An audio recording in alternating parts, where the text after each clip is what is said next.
لنا بالخير واختم لنا بالخير واجعل عواقب أمورنا كلها بالخير صلى الله تعالى سيدنا محمد وعلى آله وصحبه أجمعين. لا إله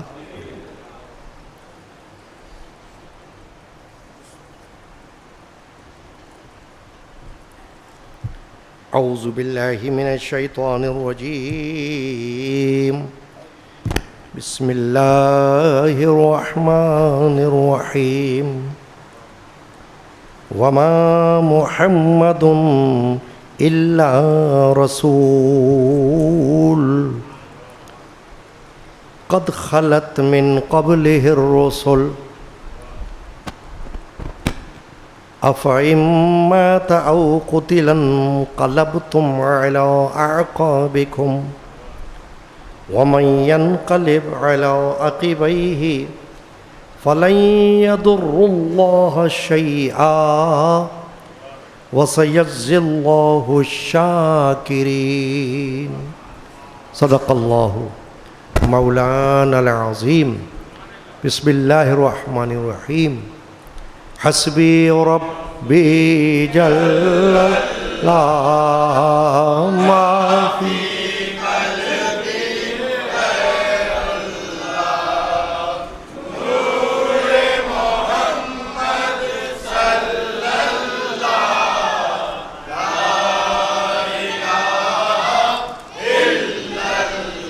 اول و آخر ہے اللہ، باطن و ظاہر ہے اللہ.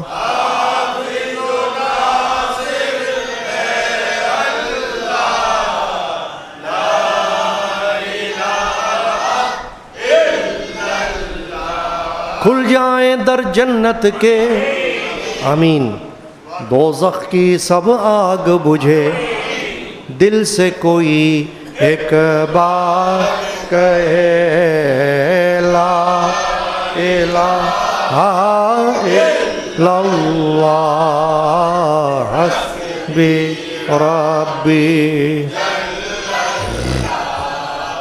ما فی قلبی غیر اللہ.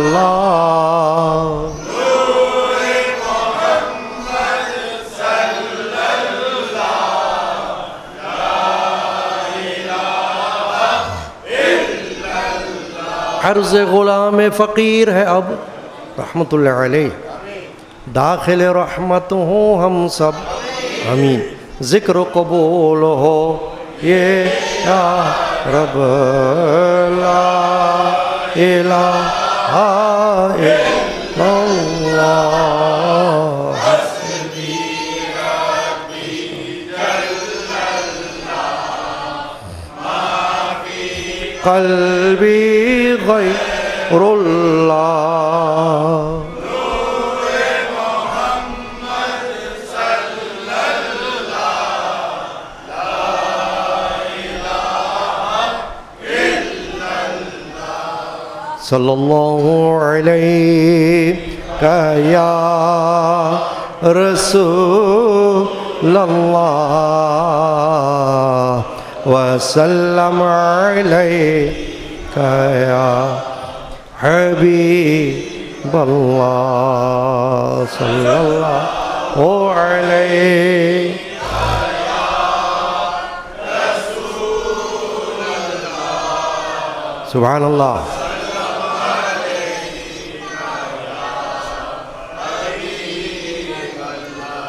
لطف کیجئے کہ آئے ہیں حضور میں لے کے حال زار یا رسول اللہ صلی اللہ علیہ یا رسول اللہ وسلم علیہ یا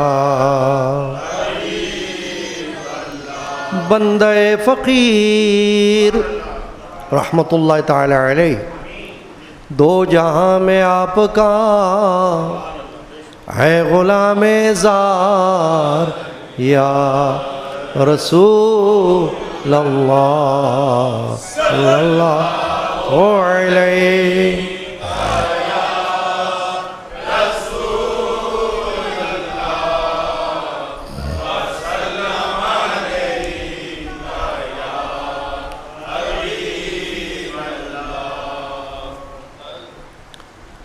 چشم الطاف و کرم اے میرے مدنی آقا،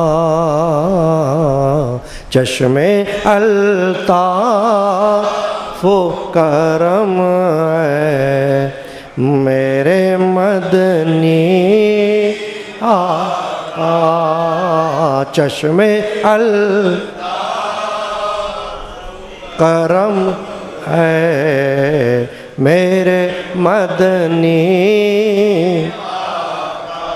جلد مٹ جائے علم ہے میرے مدنی آقا، جلد مٹ جا آمین علم ہے،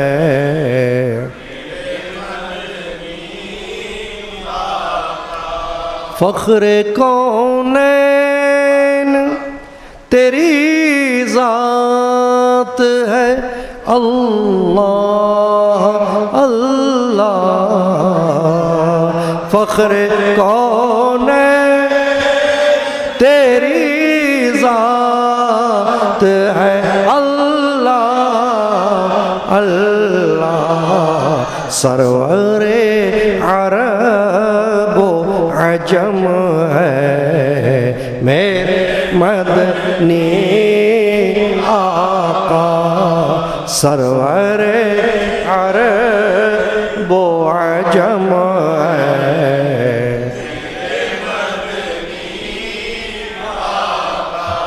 چشم الطاف و کرم ہے،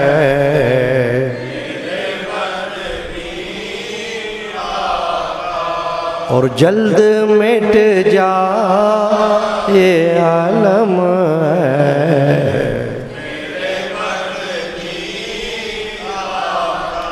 آپ کی ذرہ نوازی سے ہے امید بہت، آپ کی ذرہ نوازی سے ہے امید بہت، مجھ کو ایمان کی قسم ہے میرے مدنی آقا، مجھ کو ایمان کی قسم ہے میرے مدنی آقا، چشم الطاف و کرم ہے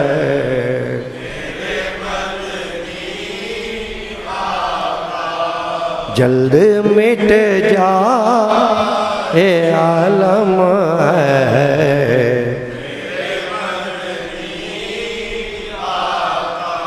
اپنے دامان شفاعت میں چھپانا آقا،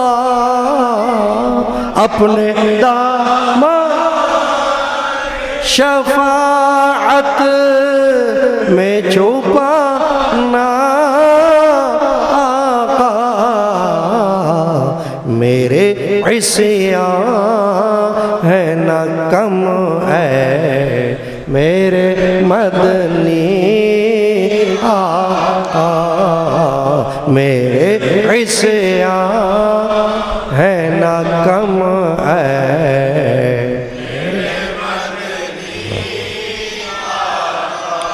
چشم الطاف و کرم ہے میرے مدنی آقا، اور جلد مٹ جا علم میرے در اقدس کی گدائی سے نصیبہ چمکے در اقدس کی گدائی سے نصیبہ چمکے ہے یہی رشک ارم میرے مدنی آقا ہے یہی رشک ارم سبحان اللہ چشم الطف و کرم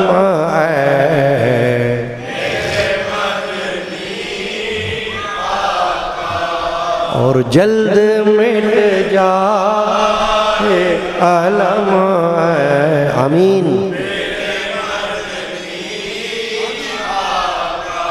مجھ سے بدنام سیاہ کار کی ہے لاج تمہیں مجھ سے بدنام سیاہ کار کی ہے لاج تمہیں میرا رہ جائے بھرم میرے مدنی آقا میرا رہ جائے بھرم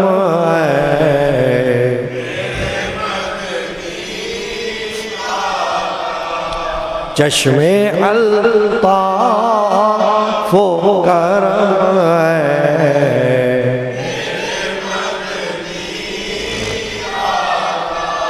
اور جلد مٹ جائے علم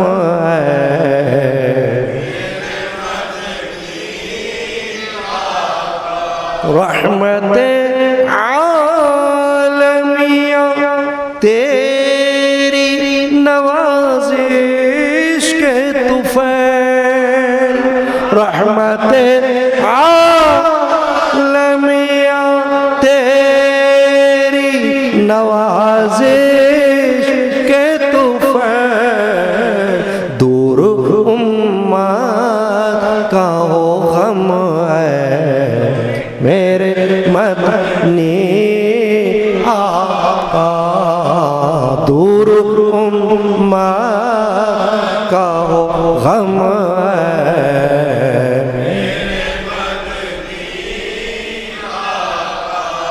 چشم الطف و کرم میرے مدنی اور جلد مٹ جائے علم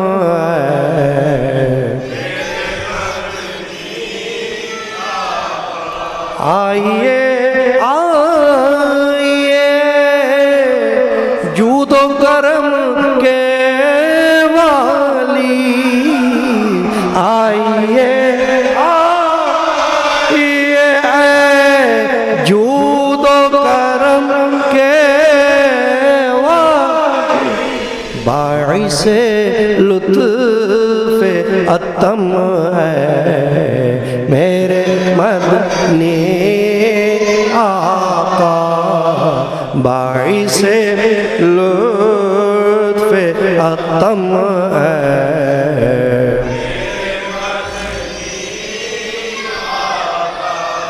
چشم الطف و کرم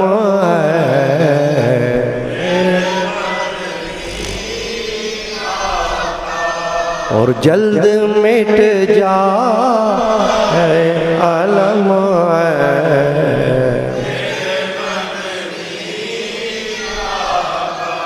آل اطہر کا وسیلہ لیے مخفی آیا آل اطہر رحمت اللہ علیہ کا وسیلہ لیے مخفی آیا آل عطر کا وسیلہ لیے مخفی آیا چشم الطاف و کرم ہے میرے مدنی آقا چشم کرم ہے میرے مدنی آقا اور جلد مٹ جائے عالم ہے میرے مدنی آقا سبحان اللہ و بحمدہ سبحان اللہ العظیم۔ حاضرین کرام، قدیمی مجالس یادگار شہادت حسینی کا یہ سلسلہ جو گزشتہ شب سے جاری ہو چکا ہے انشاءاللہ روزانہ جاری رہے گا۔ گزشتہ شب تو ہم نے محرم الحرام کی چاند رات اور محرم الحرام کے مہینے کی حرمت کے حوالے سے بیان میں جو کچھ اللہ کی دی کی توفیق تھی اس سے سن لیا۔ آج کی محفل شریفہ میں حضور پرنور رحمت للعالمین شافع المذنبین آنس الغریبین راحت المشتاقین قائد الغر المحجلین علیہ تحیت و تسلیم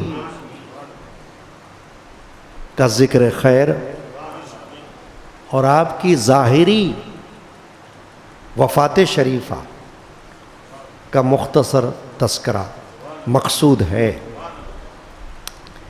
پہلے تو جو آیت کریمہ میں نے تلاوت کی قرآن مجید کے چوتھے پارے سورہ آل عمران کی، وہ آیت نمبر 144 ہے۔ اللہ تبارک و تعالی جل شانہ نے ارشاد فرمایا وما محمد الا رسول، اور محمد تو ایک رسول ہے۔ پہلے تو یہ بات، نبی اکرم مغفر بنی آدم صلی اللہ تعالی وسلم کا منصب عظیم،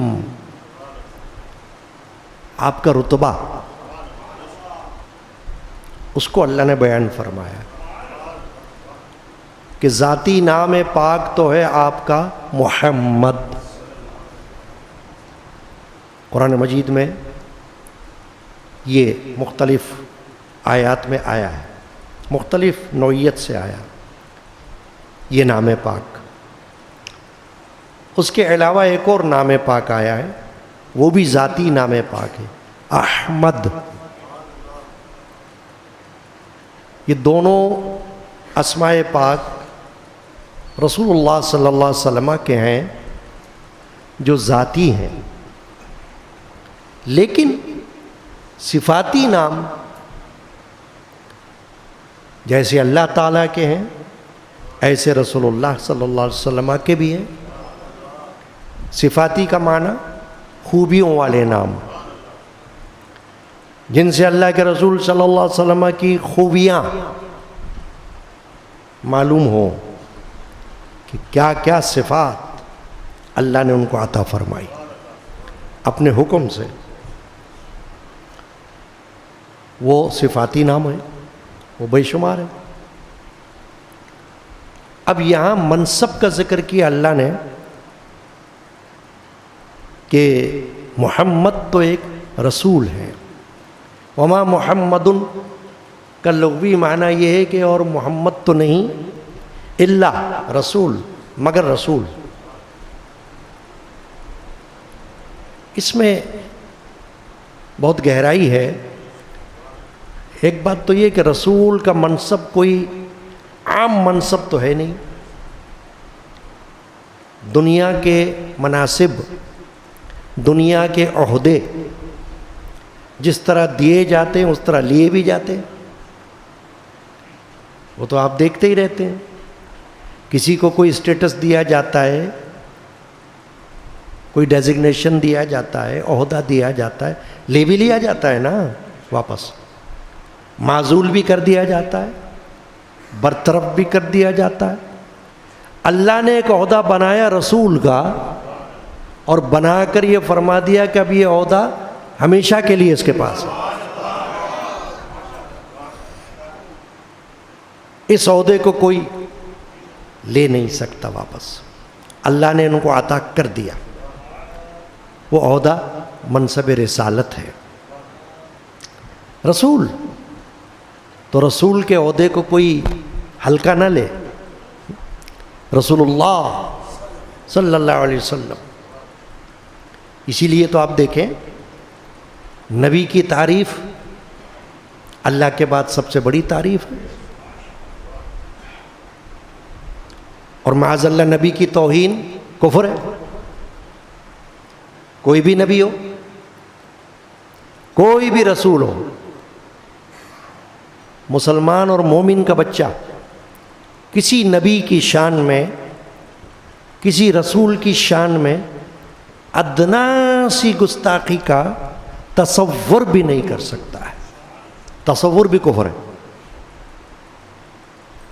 کیونکہ اللہ تبارک و تعالی نے ان کو جو عہدہ عطا فرمایا اس کا تقاضا یہ ہے کہ ہر وقت ان کی تعظیم، ہر وقت ان کا ادب، رسپیکٹ ملحوظ رکھا جائے.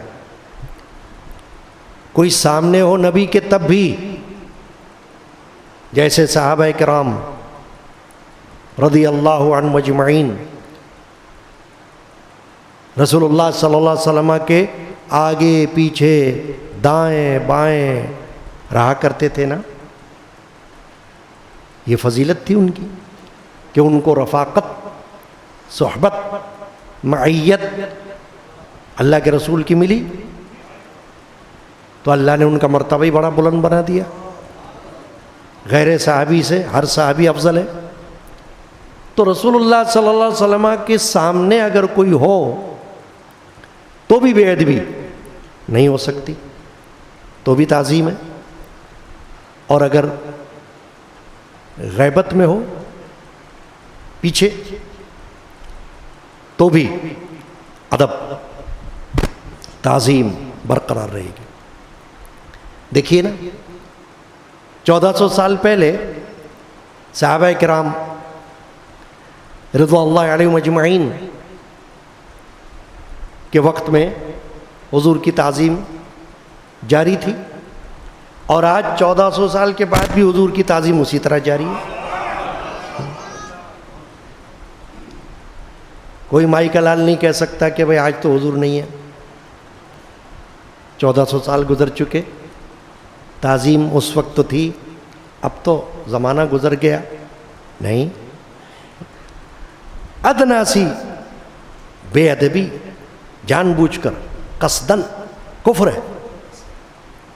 اللہ کے بارگاہ میں اس کی پکڑ ہے، وہ مردود ہے. اس کی دنیا بھی برباد، اس کی آخرت بھی برباد، اس کی قبر بھی برباد، کہیں چین نہ پائے.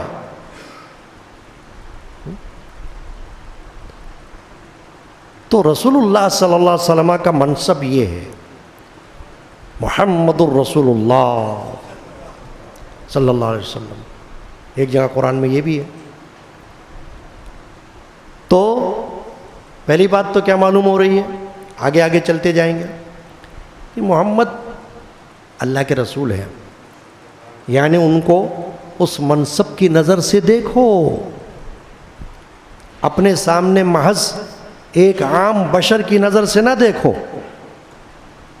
یہ نہ سمجھو کہ یہ بھی بشر، ہم بھی بشر.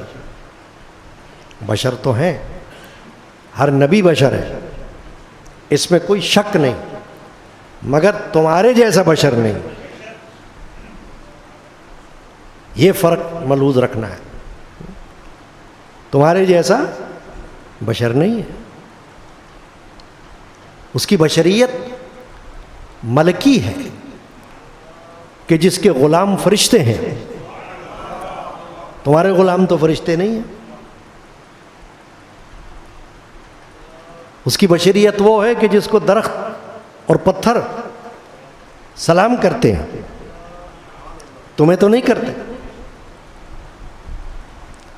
اس کی بشریت تو وہ ہے کہ جس کے نام کا کلمہ پڑھا جاتا ہے, تمہارے نام کا تو نہیں پڑھا جاتا. اگر کوئی یہ کہے نا کہ وہ بھی بشر ہم بھی بشر, تو یہ 2-3 باتیں جو میں بیان کر رہا ہوں, باتیں تو بہت ہو سکتی ہیں, یہ 2-3 باتیں ہی اس کو پکڑنے کے لیے بہت ہیں کہ بشر تو ہے مگر کیا تمہارے جیسے بشر ہیں؟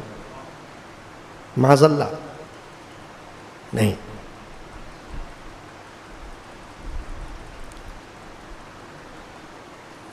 علامہ اقبال نے فرمایا عبد دیگر عبد چیزیں دیگر.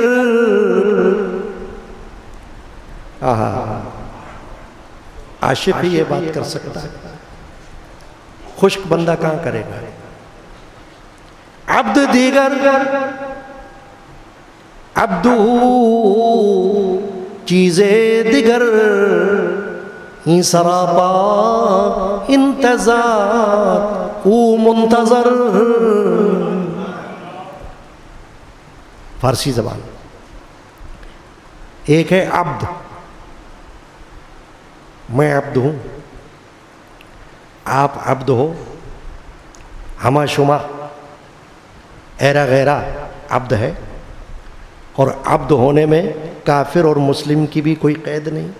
کافر بھی عبد ہے یعنی بندہ, اور مسلم بھی عبد ہے یعنی بندہ. علامہ اقبال کہتے ہیں کہ عبد دیگر, عبد ہونا اور بات ہے, اللہ نے جس کو فرمایا عبدہ و رسولہ یہ اور بات ہے.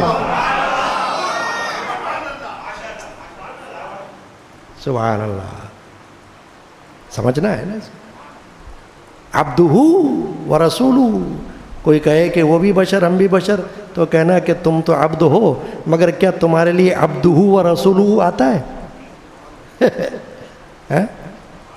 نہیں آتا نا. تو یکساں کیسے ہو گئے, ایک جیسے کیسے ہو گئے؟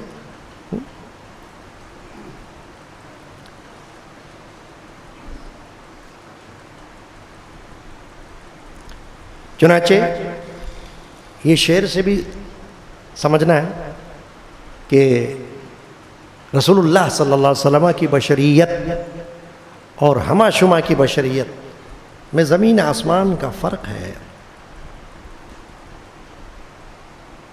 رسول ہونا اللہ کا یہ ایک ایسا منصب ہے جس کو اللہ اپنی مرضی سے جسے چاہے عطا کرتا ہے. واللہ یختص برحمتہ من یشاء. فرمایا اللہ جسے چاہے اپنی رحمت سے عطا فرما دے, خاص کر دے.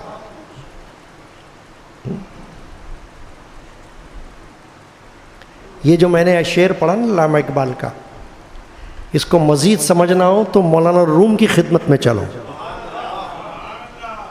سلطان العارفین مولانا روم رحمہ اللہ تعالی, وہ فرماتے ہیں گر بصورت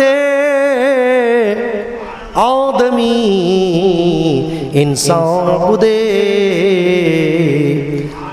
احمد و بو جہل ہم یکساں بدے.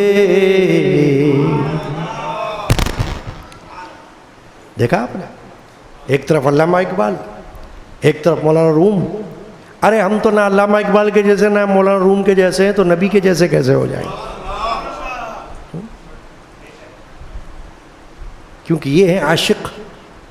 مولانا روم کیا فرما رہے ہیں؟ گر بصورت آدمی انسان بدے. اگر آدمی کی شکل والا ہی انسان ہوتا ہے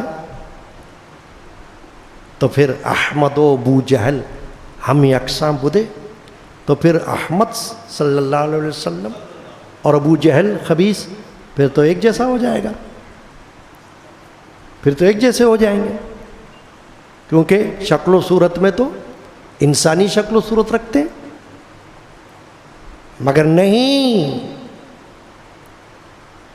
ابو جہل تو خاک پاپ کو بھی نہیں پہنچ سکتا،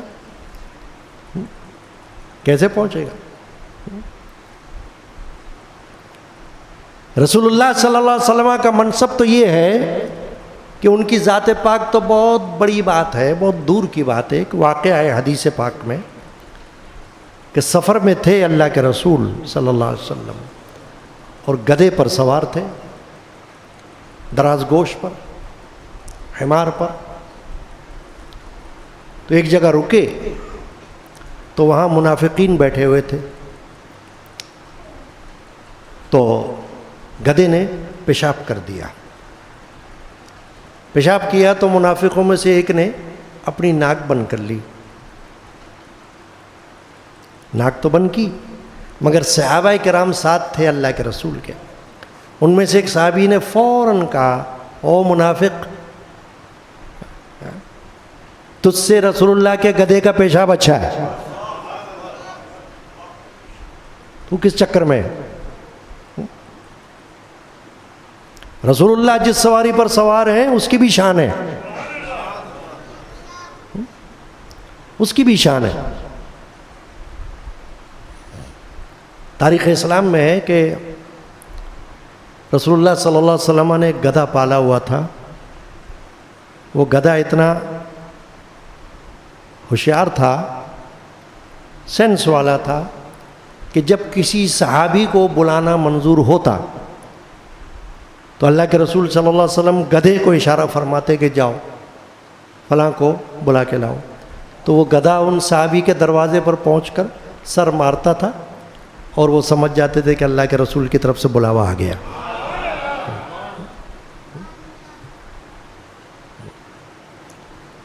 تو جس رسول کی شان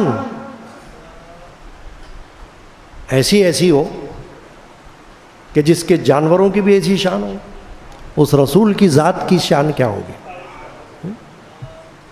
تو رسول کا منصب ہی بہت بڑا منصب ہے۔ عصمت یعنی معصومیت، یہ اس کی خاصیت ہے رسول کی، نبی کی۔ ہر نبی معصوم ہوتا ہے، یعنی چھوٹے بڑے کھلے چھپے ہر قسم کے گناہ سے پاک صاف دور۔ کوئی کہے کہ وہ ہمارے جیسے بشر ہیں تو آپ پوچھ سکتے ہو کہ کیا تم گناہوں سے دور ہو؟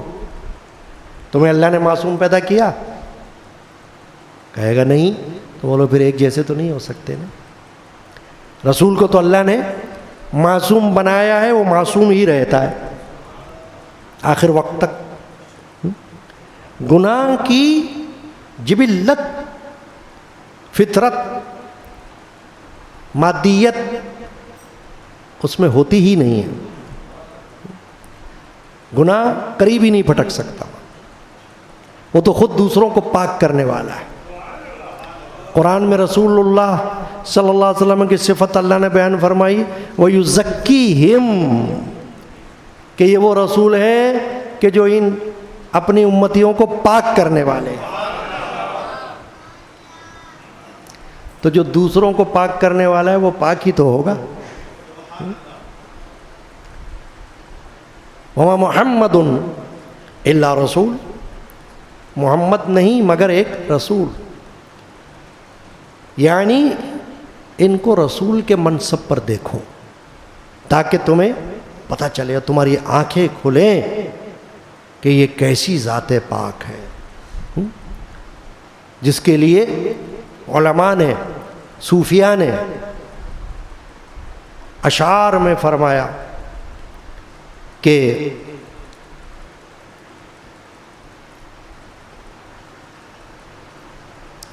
لا يمكن الثناء کما کان حقہ.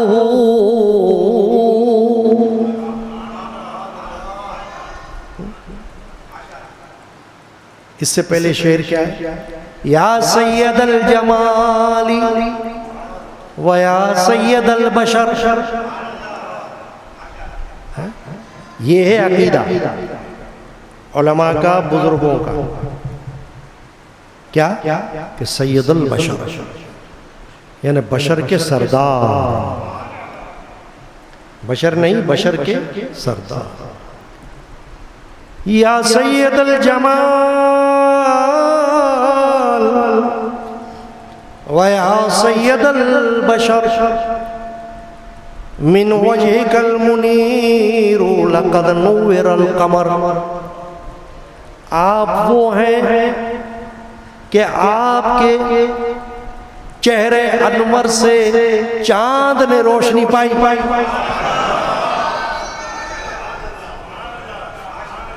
چاند کی روشنی آپ کے چہرے اقدس کا صدقہ ہے.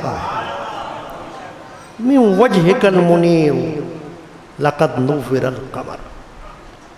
آپ کے چہرے مبارک کی جو روشنی ہے وہ نور ہے نا، اس سے چاند نے روشنی پائی. لا يمكن الثناء كما كان حقه بعد از خدا. بزرگ توئی. قصہ مختصر. فرمایا خدا کے بعد اگر کوئی ہے بزرگ تو وہ تیری ذات ہے یا رسول اللہ صلی اللہ علیہ وسلم. قصہ مختصر یعنی کہ بات ختم، کہ کوئی اور تیرے علاوہ بزرگ ترین ہستی روئے زمین پر، زمین کیا آسمان پر بھی نہیں، نہ زمین میں نہ آسمان میں. تو ایسی بزرگ ترین ہستی ہے. اب چلیں آگے چلیں ورنہ دیر ہو جائے گی. بات تو اسی نقطے پر بہت ہو سکتی ہے. وما محمد اللہ رسول. فرمائے محمد تو ایک رسول ہیں. قد خلت من قبل الرسل. فرمائے ان سے پہلے اور رسول ہو چکے، یعنی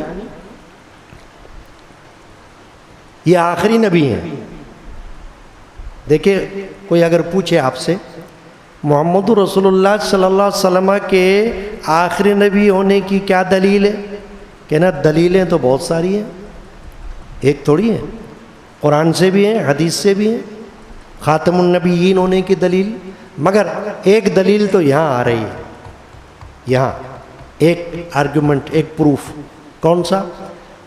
قد خلت من قبل الرسل. فرمایا آپ سے پہلے بہت رسول گزر چکے، یعنی پہلے گزر چکے. یہ نہیں آیا کہ بعد میں بھی آئیں گے. یہ دلیل ہے حضور کے آخری نبی ہونے کی. قرآن میں کہیں بھی کوئی ایسا اشارہ پایا نہیں جاتا جس سے کوئی یہ مطلب نکالے کہ حضور آخری نبی نہیں ہے. اگر صدق دل سے دیکھیں، ہاں یہ اشارے پائے جاتے ہیں کہ حضور سے پہلے نبی گزر چکے ہیں، پہلے رسول گزر چکے ہیں، بعد میں نہیں آئیں گے. تو آپ دیکھ لیں قد خلت من قبلہ الرسل. قبل، قبل کا لفظ ہے تو قبل کا لفظ سب جانتے. قبل کا معنی پہلے. فرمایا پہلے گزر چکے رسول. آدم علیہ السلام، نوح علیہ السلام، موسیٰ علیہ السلام، عیسیٰ علیہ السلام، ابراہیم علیہ السلام، الیاس علیہ السلام، داؤد علیہ السلام، سلیمان علیہ السلام. ایسے ایسے رسول گزر چکے. تو پہلے گزرے، بعد میں نہیں آئیں گے. گزر چکے وہ اپنی اپنی شریعتوں میں انہوں نے تعلیمات پھیلائی، اپنی اپنی امتوں کو تعلیمات دی، اور ان کی رسالت، ان کی نبوت محدود تھی. محدود یعنی ایک عرصے تک، اب نہیں. کیونکہ اللہ نے جب اپنے رسول محمد الرسول اللہ صلی اللہ علیہ وآلہ وسلم کو مبعوث فرمایا تو قرآن میں یہ حکم بھی دے دیا کہ اب ہر ایک پر یہ لازم ہے کہ وہ ان کی پیروی کرے. یہودی ہو یا عیسائی، اللہ نے ان کی رسالت کو منسوخ کر دیا ہے اس اعتبار سے کہ وہ نبی تو ہیں، رسول تو ہیں، مگر فالوئنگ اب صرف محمد رسول اللہ کی ہوگی. اتباع، پیروی صرف محمد صلی اللہ علیہ وسلم کی ہوگی، لازم ہے ہر ایک پر. جو یہ نہ مانے گا وہ شیطان ہوگا، انسان نہیں ہوگا، کیونکہ اللہ نے خود منسوخ کر دیا. ان نبیوں کی رسالت کی تعلیمات اور ان کی کتابیں جو ان پر اتریں ان کو بھی اللہ نے منسوخ کر دیا تعلیمات کے اعتبار سے. ایمان ہے ہمارا، اصل تورات، اصل زبور، اصل انجیل، ان پر ہمارا ایمان ہے.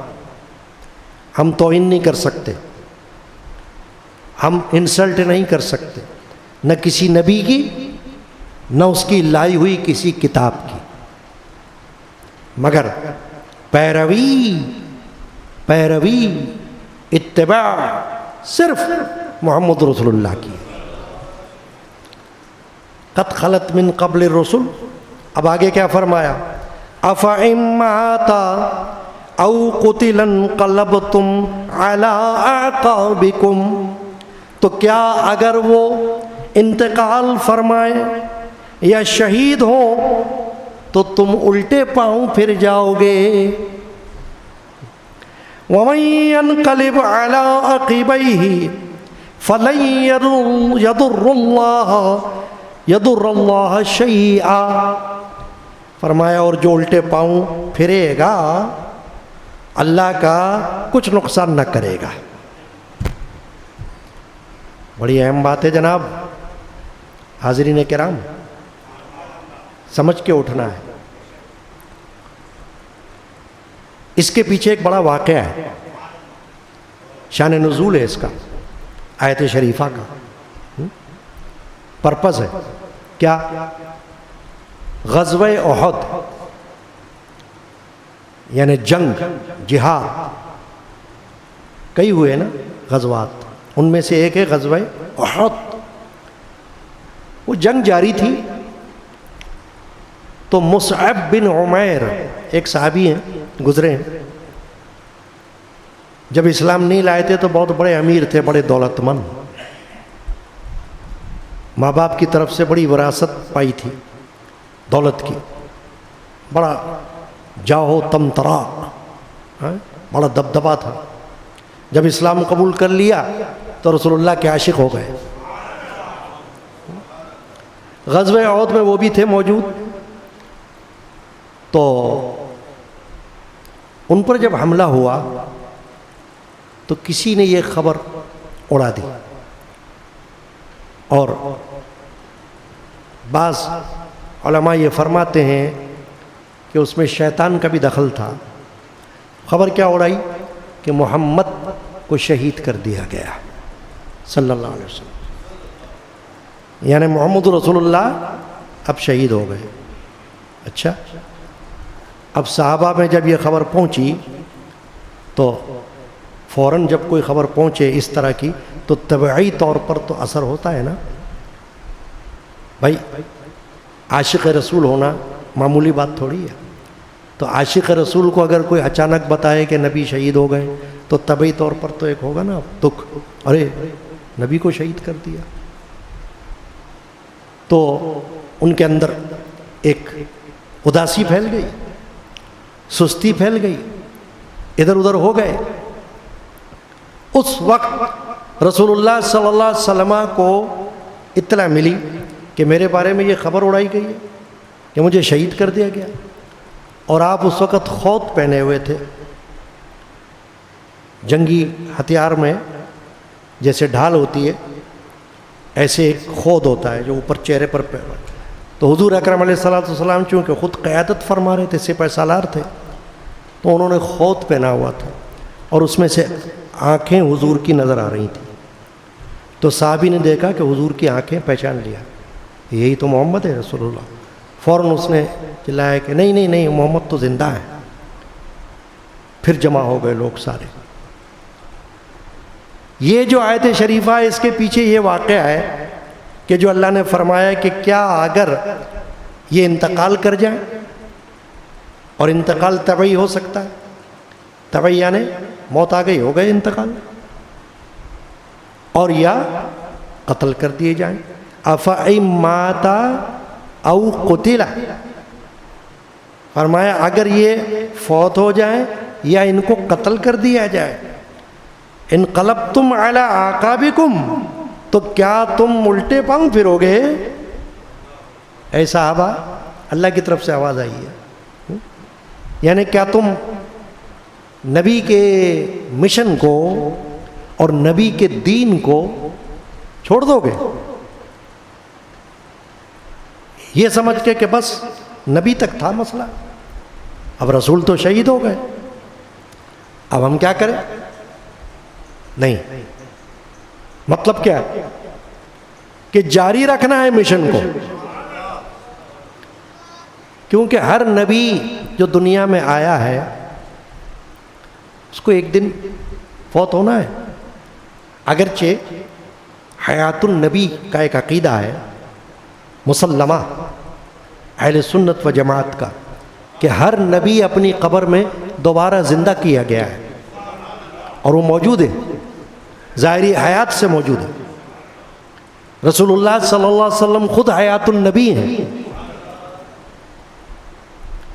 تو مگر جس وقت موت کا فرشتہ آتا ہے تو ایک آن کے لیے ہی صحیح موت کا طاری ہونا یہ کوئی ناممکن بات نہیں. اللہ کا ایک نظام ہے, سسٹم ہے, وہ ہے. ہاں, اللہ تعالیٰ چونکہ نظام کا پابند نہیں ہے تو اللہ تعالیٰ نے یہ بھی دکھایا کہ حضرت عیسیٰ علیہ السلام کو موت نہیں دی.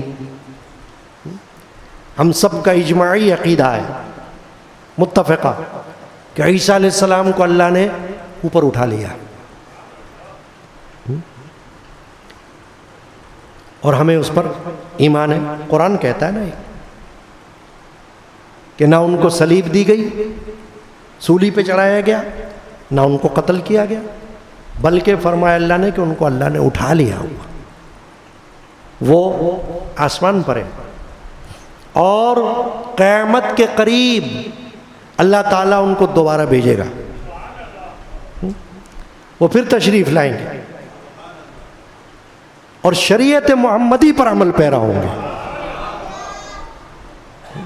اپنی شریعت نہیں چلائیں گے, شریعت محمد رسول اللہ صلی اللہ علیہ وسلم پر عمل کریں گے, دنیا میں رہیں گے, اور پھر چند سالوں تک رہیں گے, اور پھر دجال کو بھی قتل کریں گے, اور پھر اس کے بعد وفات ہوگی, اور پھر ان کو دفنایا جائے گا روضہ رسول اللہ میں صلی اللہ علیہ وسلم میں, وہاں ان کی جگہ ہے.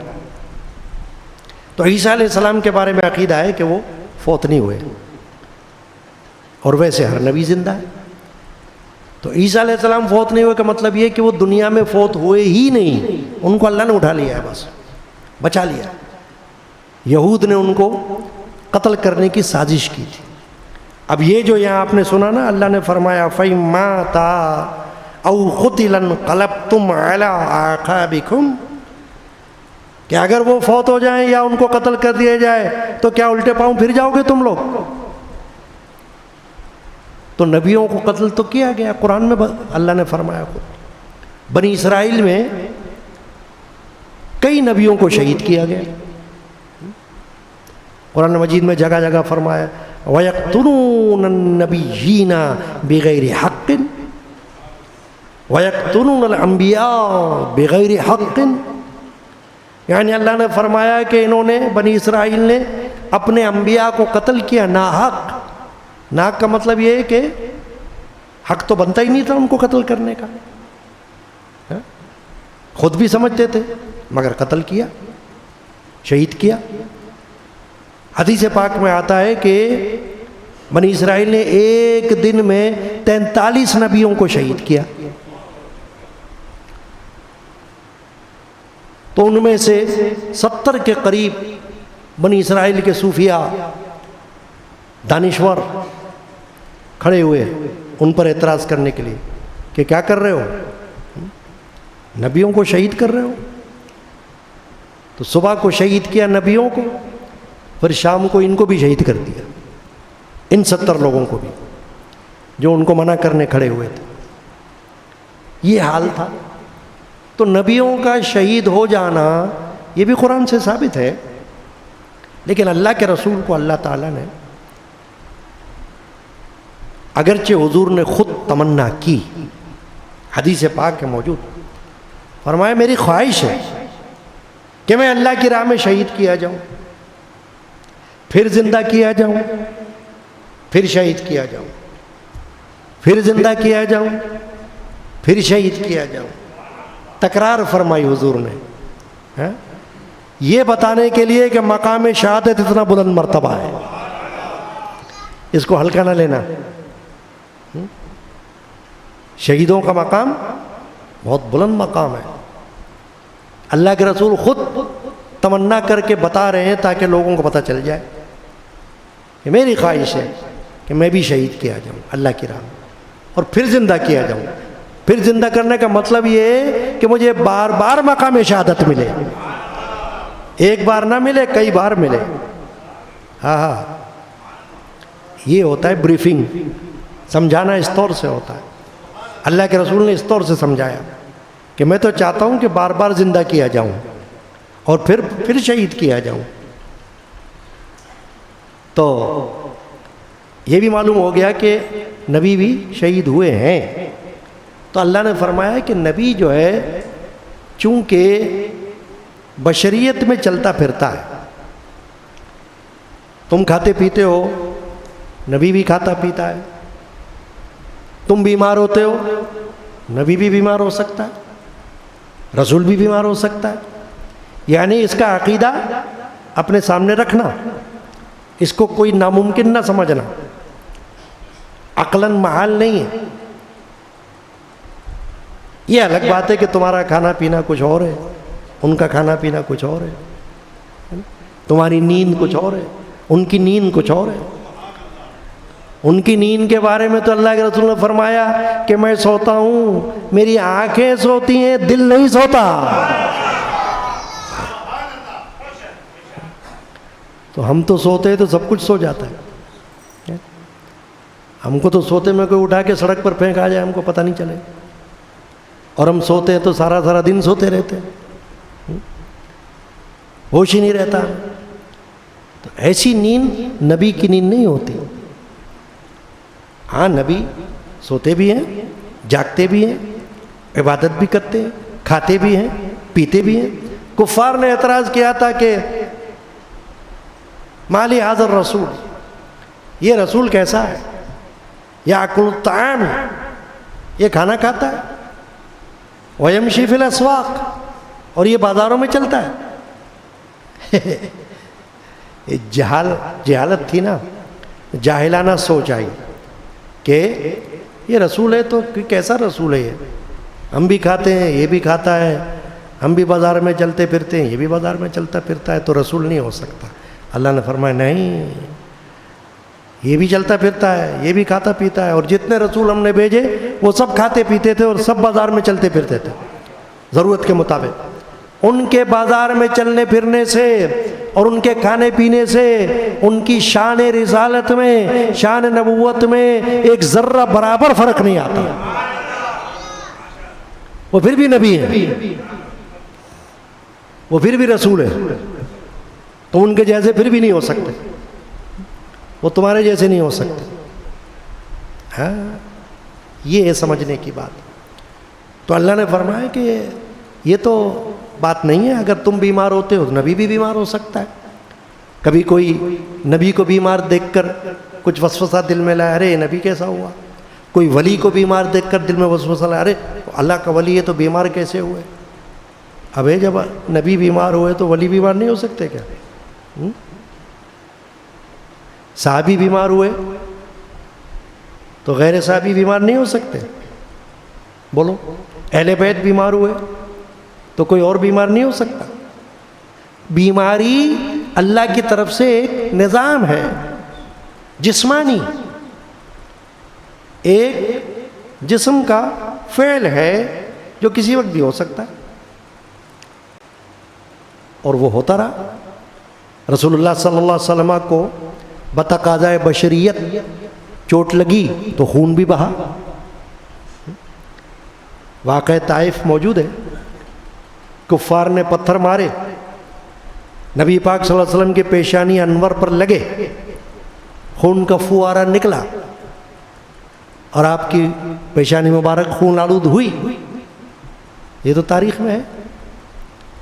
اور خود یہ جو آپ نے سر مبارک پر پہنا تھا اللہ کے رسول نے، ایک گڑھے میں گرے آپ غزوے کے دوران میں، تو خود کی کڑیاں آپ کے سر مبارک میں گھس گئیں، صحابی نے دانتوں سے کھینچ کر ان کو نکالا، اور رسول اللہ صلی اللہ علیہ وسلم کے دندان مبارک شہید ہوئے غزوہ احد میں۔ یہ سب کیوں ہوا؟ یہ بشریت کا ایک تقاضا تھا کہ وہ بشر تھے تو یہ سب ہوا۔ پھر بھی عام بشر ان کے جیسا ہو ہی نہیں سکتا۔ تو کھانا پینا بیماری یہ جو ہے منصب نبوت کے منافی نہیں ہے، وہ پھر بھی اللہ کا رسول ہے، پھر بھی اللہ کا نبی ہے۔ یہی تو امتحان ہے امتی کا، یہی تو امتحان ہے، ٹیسٹ ہے کہ تمہارے دل کے اندر شیطان یہ وسوسہ پیدا کر دے کہ دیکھو تم ان کو اللہ کا رسول مانتے ہو، یہ تو بیمار ہوئے۔ بھائی دیکھیے نا، نبی پاک صلی اللہ علیہ وسلم آخری وقت میں بیمار ہوئے نا، سنیں گے آپ، مسجد نبوی میں جماعت میں تشریف نہیں لا سکے نا، تو کیا ہوا کہ منصب نبوت سے خارج ہوئے؟ معاذ اللہ نہیں۔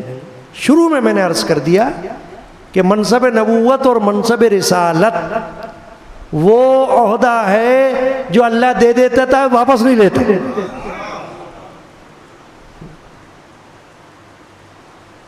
ہمیشہ رہے گا اس کے پاس، اس کی شان برقرار رہے گی۔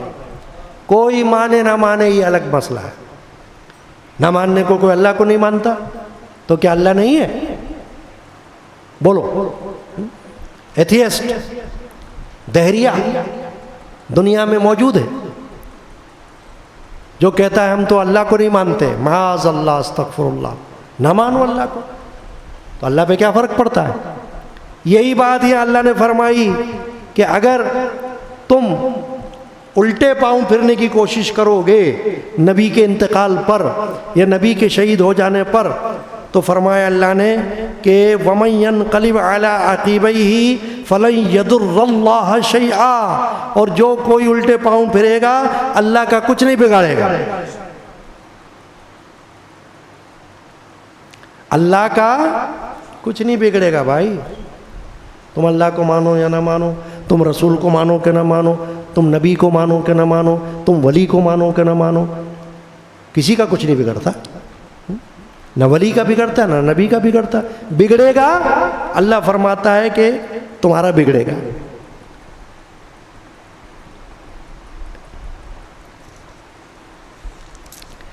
یعنی اپنا نقصان کرے گا، دوسرے کا نہیں۔ اللہ کا نقصان نہیں کر سکتا ہو معاذ اللہ، نہ نبی کا نقصان ہوگا۔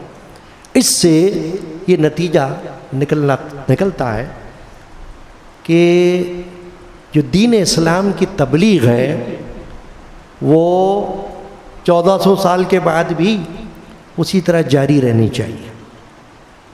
قرآن حدیث اسی طرح پڑھا جانا چاہیے، اسی طرح اس کی تعلیم عام ہونی چاہیے، اسی طرح اس کی تبلیغ عام ہونی چاہیے۔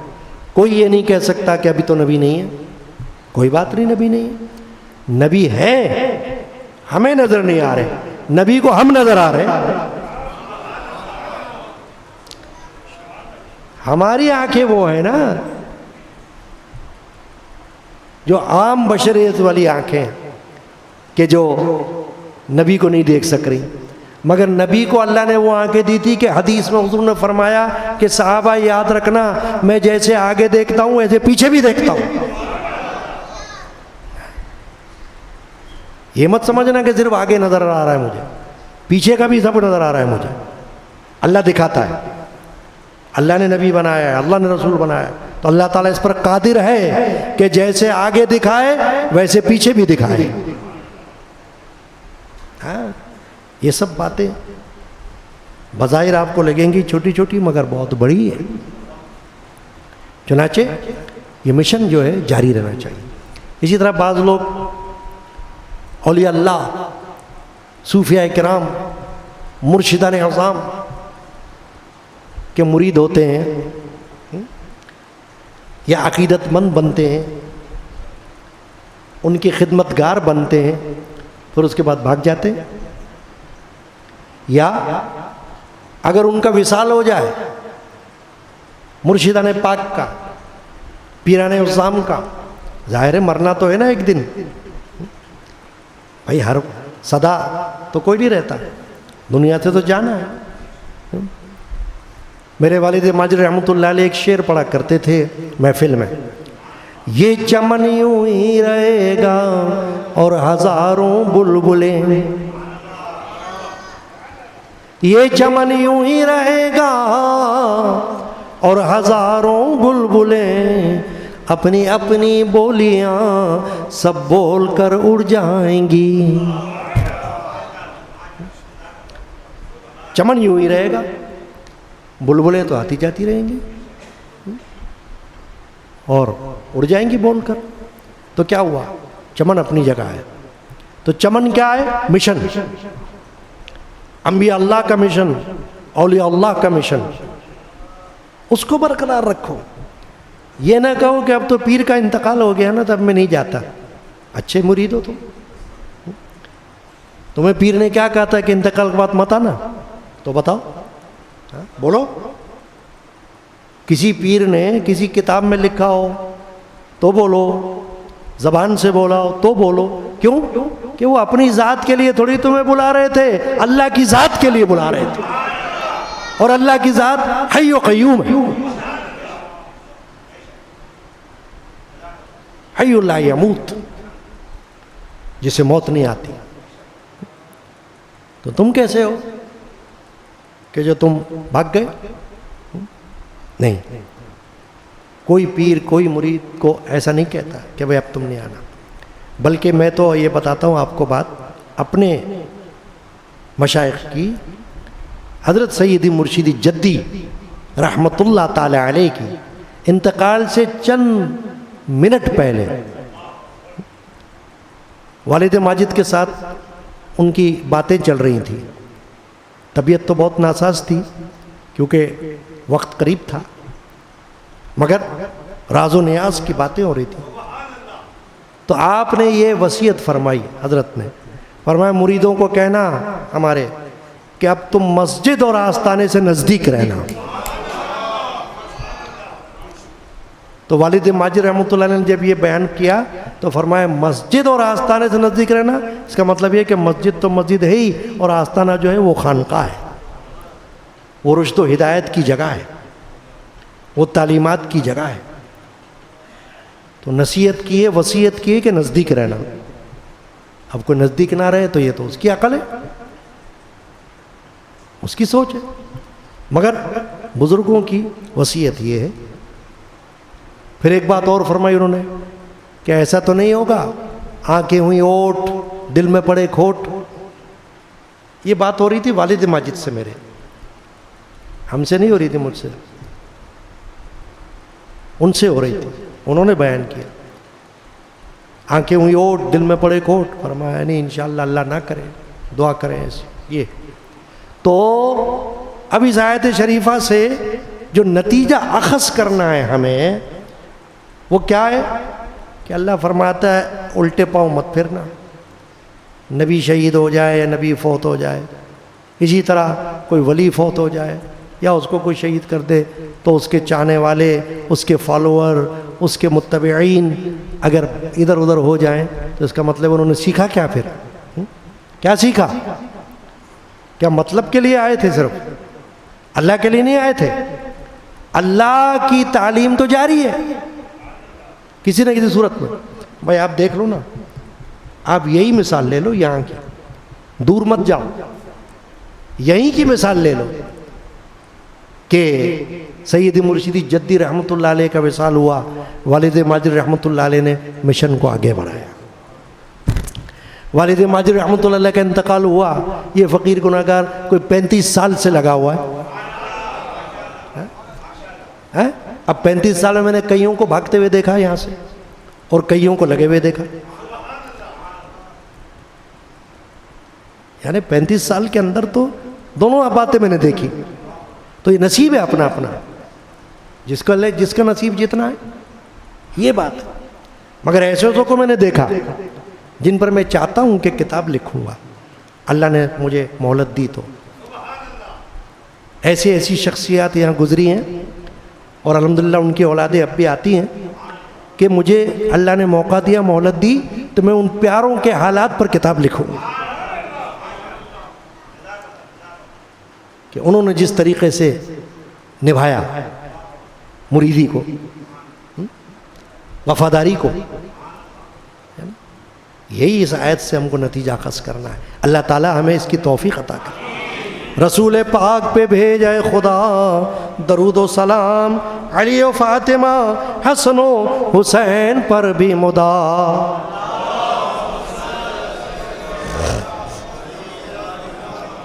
اللہم صلی علی محمد وعلی آلہ وصحبہ اجمعین۔ اب میں مختصر واقعہ وفات نبی اکرم صلی اللہ علیہ وسلم کے حوالے سے پڑھتا ہوں۔ حضور علیہ السلام کی وفات شریفہ ماہ ربیع الاول 11 ہجری میں ہوئی۔ دیکھیے نا، حضور کی آمد شریفہ جس کو ہم کہتے ہیں میلاد النبی، وہ بھی ربیع الاول کا مہینہ ہے،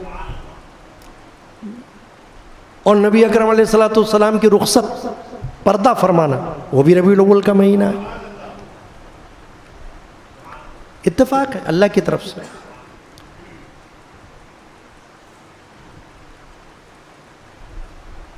29 صفر کو تپ یعنی بخار، تپ محرقہ اور درد سر میں حضور علیہ السلام مبتلا ہوئے۔ درد سر حضور کو ہوا، ایک بخار اور ایک سر کا درد۔ یہ حدیث پاک میں حضور کا مشہور ہے۔ سر کا درد ہونا یہ بھی حضور سے ثابت ہے، بخار ہونا یہ بھی حضور کا ثابت ہے کہ صحابی آئے، دیکھا حضور اکرم علیہ السلام لیٹے ہوئے ہیں، تو لگا کہ کچھ طبیعت ناساز ہے، ہاتھ لگایا تو پیشانی جل رہی تھی، پھک رہی تھی جیسے کہ بخار میں ہوتا ہے۔ پوچھا یا رسول اللہ آپ کو تو بخار لگتا ہے؟ کہا ہاں بخار ہے مجھے۔ فرمایا مجھے اتنا بخار ہوتا ہے جیسے تم جیسے 2 آدمیوں کو۔ پھر حضور نے فرمایا کہ یاد رکھو کہ بخار میں گناہ بندے کے ایسے جھڑتے ہیں جیسے درخت سے پتے جھڑ جائیں۔ یہ ہم جیسے لوگوں کے لیے فرمایا حضور کا گناہ سے کیا تعلق؟ تعلیم ہوتی نا ہر بات میں۔ اور میں بخار میں مبتلا ہو کوئی تو اس کے گناہ ایسے جھڑتے ہیں جیسے درخت سے پتے جھڑ جائیں۔ تو بخار بھی ہوا حضور کو، درد سر میں بھی حضور مبتلا ہوئے۔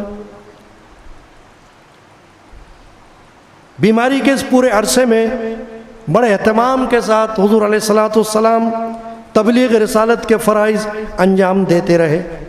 چنانچہ اس بیماری کی حالت میں وفات سے 5 روز قبل حضور علیہ السلام نے فرمایا کہ تم سے پہلے ایک قوم ہوئی ہے جو انبیاء اور صلحاء کی قبروں کو سجدہ گاہ بناتے تھے، تم ایسا نہ کرنا۔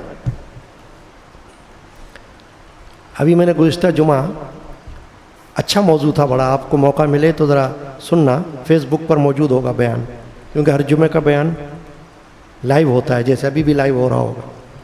سجدہ اور اس کی اقسام، اس موضوع پر بیان کیا تھا، تو اس میں سجدے کتنی قسم کے ہوتے ہیں اور فضائل سجدے کے، یہ اس پر بات ہوئی تھی۔ تو ایک حدیث پاک یہ آئی تھی کہ ایک صحابی حضرت معاذ بن جبل کہیں باہر سے تشریف لائے تو رسول اللہ صلی اللہ علیہ وسلم کی خدمت اقدس میں حاضر ہوئے، عرض کیا یا رسول اللہ میں باہر گیا تھا، میں نے وہاں دیکھا ہے کہ لوگ اپنے سرداروں کو سجدہ کرتے ہیں، بادشاہوں کو سجدہ کرتے ہیں، تو ہمارے بادشاہ تو آپ ہیں، ہمارے سردار تو آپ ہیں، تو آپ کی اجازت ہے کہ ہم آپ کو سجدہ کریں؟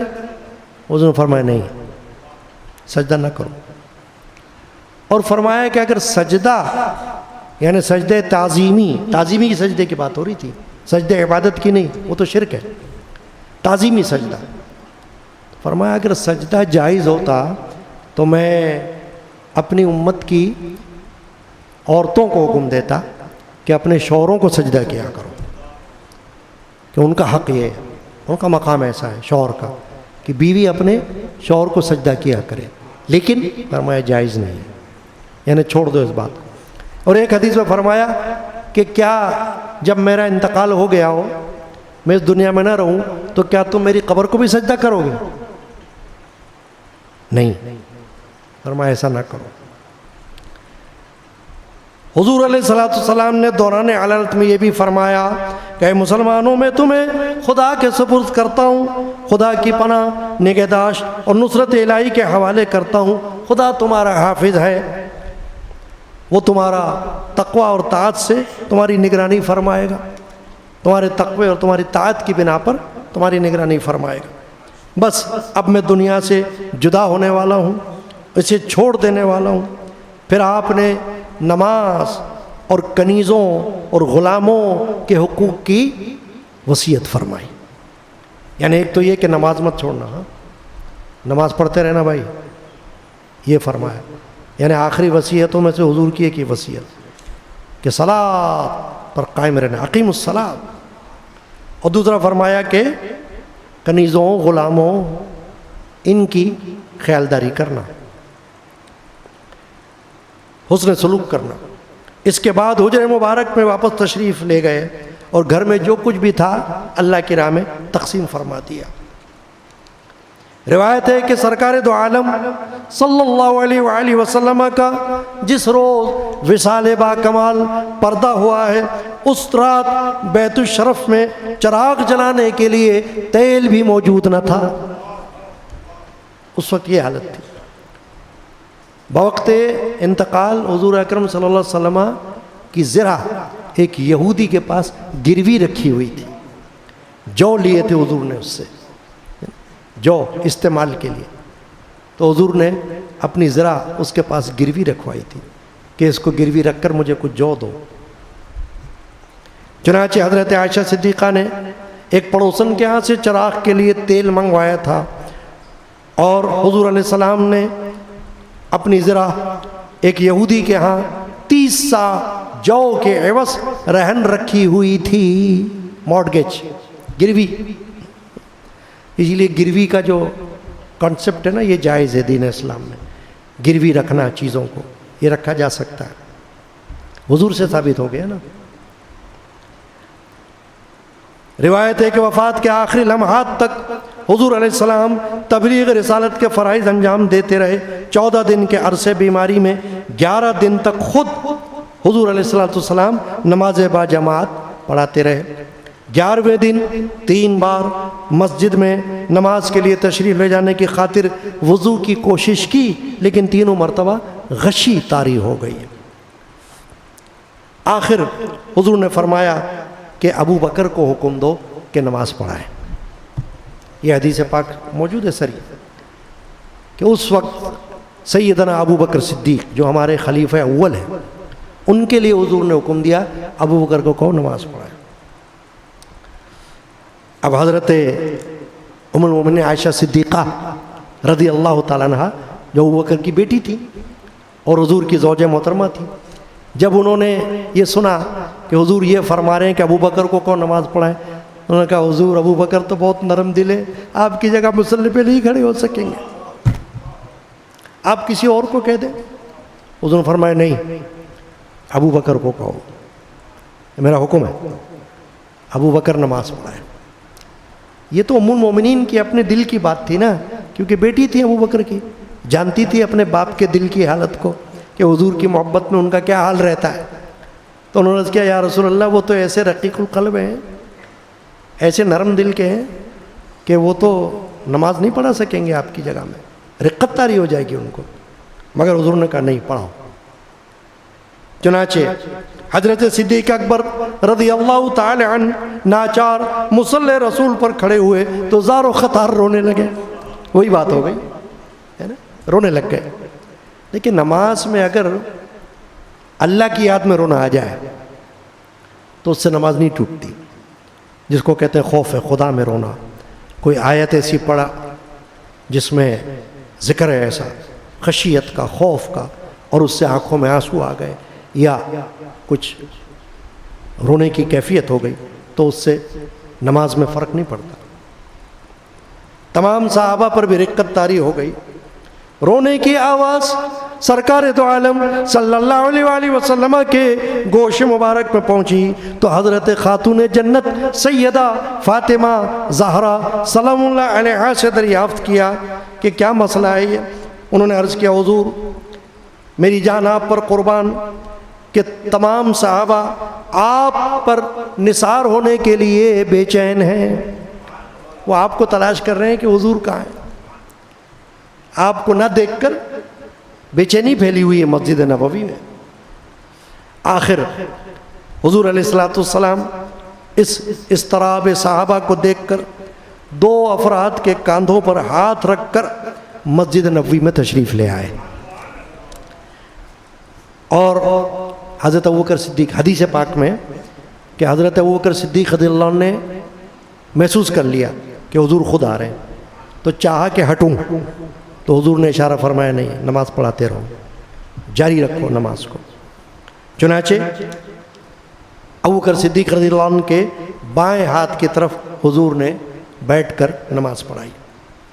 روایت ہے کہ بوقت نزا ملک الموت عزرائیل بحکم خداوندی ایک اعرابی کی صورت میں در اقدس پر حاضر ہوا، سلام عجز و نیاز کے ساتھ اندر آنے کی اجازت مانگی۔ حضرت سیدہ خاتون جنت نے یہ حال معلوم کر کے جواب دیا کہ بابا اس وقت مل نہیں سکتے، یعنی کہ وہ تو انسانی شکل میں آیا تھا نا فرشتہ، تو کہا کہ حضور تو اس وقت مل نہیں سکتے ہیں۔ تیسری مرتبہ جب اس نے بلند آواز سے اجازت چاہی تو حضور علیہ السلام نے آنکھیں کھولی، پوچھا کیا مسئلہ ہے؟ سیدہ خاتون جنت نے عرض کیا کہ اے بابا جان، ایک اعرابی آیا ہے، آپ سے ملنا چاہتا ہے۔ سرکار دو عالم صلی اللہ علیہ وسلم مطلع ہو گئے اس بات پر، فرمایا فاطمہ زہرا یہ اعرابی نہیں ہے، ملک الموت ہے، یہ اپنا کام کرنے آیا ہے، روح کو قبض کرنے آیا ہے، اور یہ تو تمہارے والد گرامی یعنی رسول اللہ صلی اللہ علیہ وسلم سے اجازت طلب کر رہا ہے، ورنہ یہ کسی سے اجازت لے کر کب جاتا ہے؟ اس کو اجازت کی کیا ضرورت ہوتی؟ یہ تو خود پہنچ جاتا ہے، چھاپا مار لیتا ہے۔ جب اس کو روح قبض کرنی ہو چھاپا مار لے گا اور جان نکال لے گا بندے کی، عورت کی، مرد کی، کافر کی، مسلم کی، بچے کی، بڑے کی، جوان کی، بوڑھے کی، جس کا وقت آ گیا ہوگا اس کے پاس پہنچ کر کھینچ لے گا روح۔ مگر یہ تو اللہ کے رسول صلی اللہ علیہ وسلم کی وجہ سے ادب کی خاطر اجازت طلب کر رہا ہے۔ چنانچہ روایت ہے کہ اسرائیل کمال ادب و تعظیم سے حاضر خدمت ہوا اور بیان کیا کہ اللہ تعالیٰ کا صلاۃ و سلام اور امت کی بخشش کا نام ہے، پیام ہے آپ کے لیے، اب آپ کی جو مرضی ہو ارشاد فرمائیے۔ اس نے یہ عرض کیا کہ یا رسول اللہ میں تو اپنے ڈیوٹی کو کرنے کے لیے آیا ہوں، اب آپ جیسا چاہیں فرما دیں، مجھے واپس چلا جاؤں یا اپنا کام کرو۔ تو رسول اللہ صلی اللہ علیہ وسلم نے فرمایا کہ اسرائیل تمہیں اللہ کی طرف سے جو حکم ہوا ہے اسے پورا کرو۔ چنانچہ حضور علیہ السلام 12 ربیع الاول 11 ہجری دوشنبہ کے روز یعنی پیر کا دن دوپہر ڈھلے ام المومنین حضرت عائشہ صدیقہ رضی اللہ تعالیٰ عنہ کی آغوش مبارک میں اپنے سر مبارک رکھے ہوئے تھے اور اللہم اغفر لی والحقنی بالرفیق الاعلیٰ فرما رہے تھے، اور اسی دوران میں آپ کی روح قبض کی گئی۔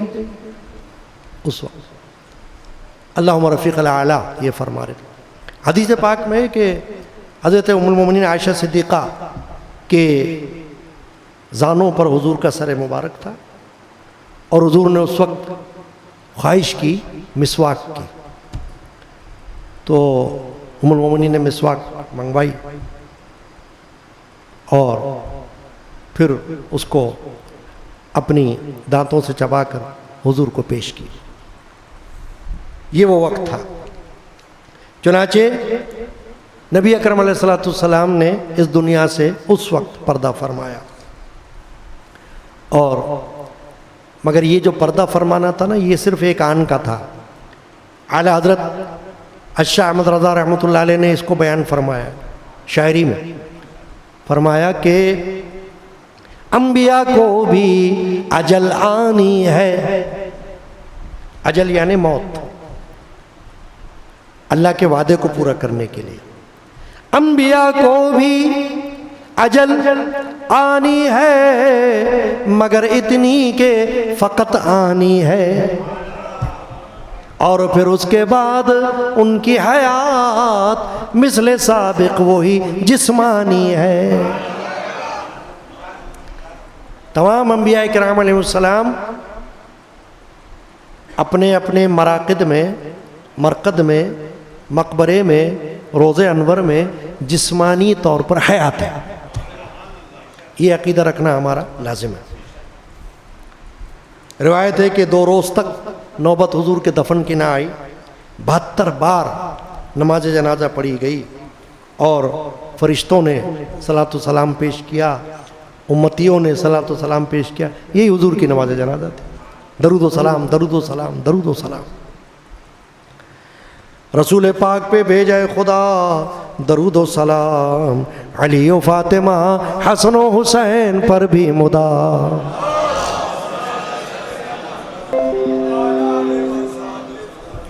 اے خدا کے نبی تم پہ لاکھوں سلام، اے خدا کے نبی تم پہ لاکھوں سلام، فخر شیخ و صدیق تم پہ لاکھوں سلام، فخر شیخ و صدیق تم پہ لاکھوں سلام۔ کیا ملک، کیا بشر، کیا شجر، کیا حجر، سبحان اللہ۔ ہمارے مرشد پاک کی لکھی ہوئی نعت شریفہ اور سلام ہے۔ کیا بشر، کیا ملک، کیا بشر، کیا شجر، کیا حجر، پڑھتے ہیں یہ سبھی تم پہ پڑھتے یہ سبھی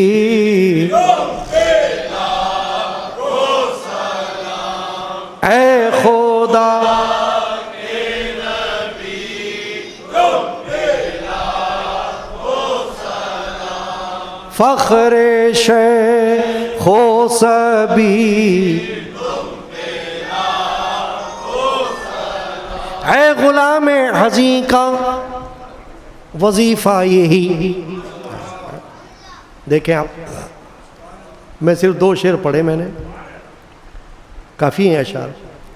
کلیات قادری ہے نا مجموعہ کلام، جس کو شوق ہو اس میں ملے گا۔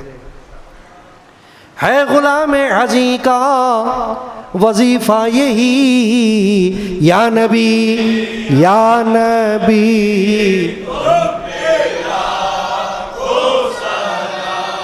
یا نبی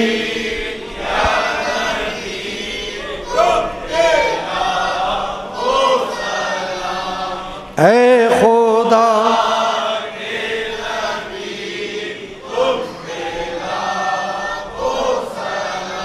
اور فخر شیخ و سبی صلی اللہ علی النبی الامی وعلی آلہ واصحابہ صلی اللہ علیہ وسلم صلاۃ و سلام علیک یا سیدی یا رسول اللہ۔ یا اللہ جو کچھ پیش کیا اس کو قبول فرما۔ آمین۔ بسم اللہ الرحمن الرحیم۔ سلطان کربلا کو ہمارا سلطان کو ہمارا اور امت کے پیشوا کو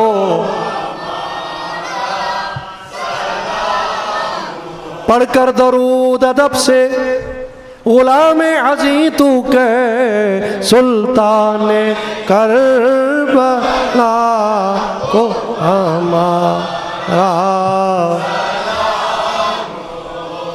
سلطان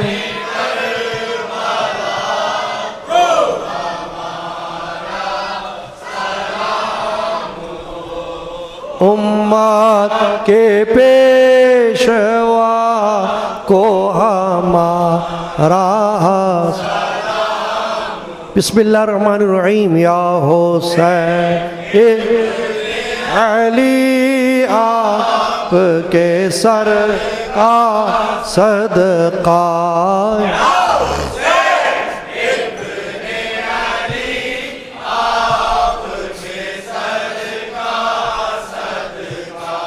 آپ کے جود و سخا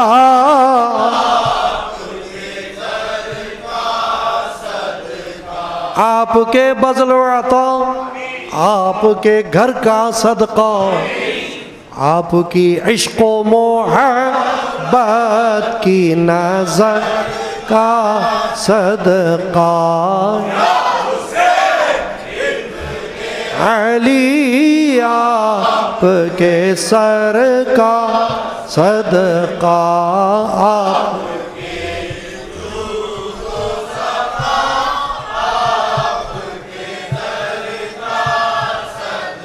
جو محتاج ملے ان کو غنائے دارین حاصل امت احمد ہو فنا دارین۔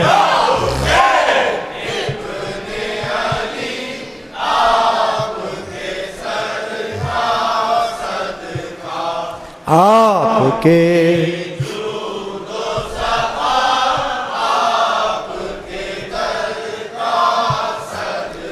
جو بیمار ملے ان کو شفائے دارین حاصل امت احمد ہو فلاح دارین۔ یا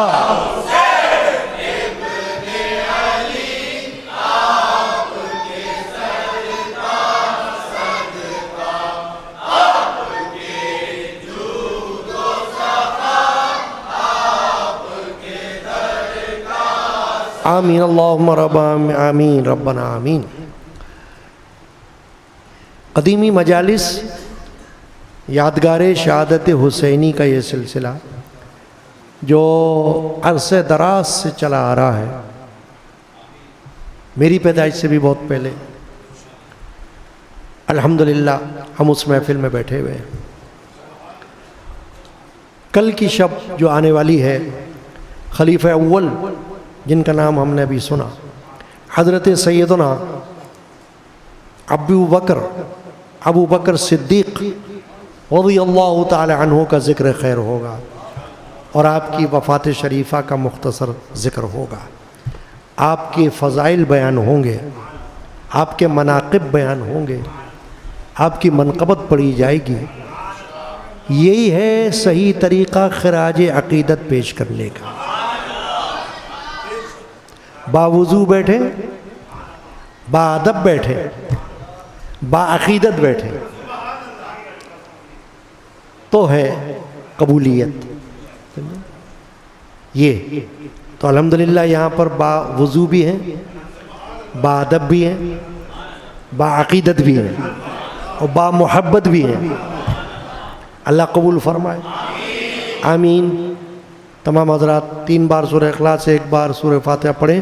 نیاز حسینی کے لیے خادمین روزانہ حاضر ہوتے ہیں.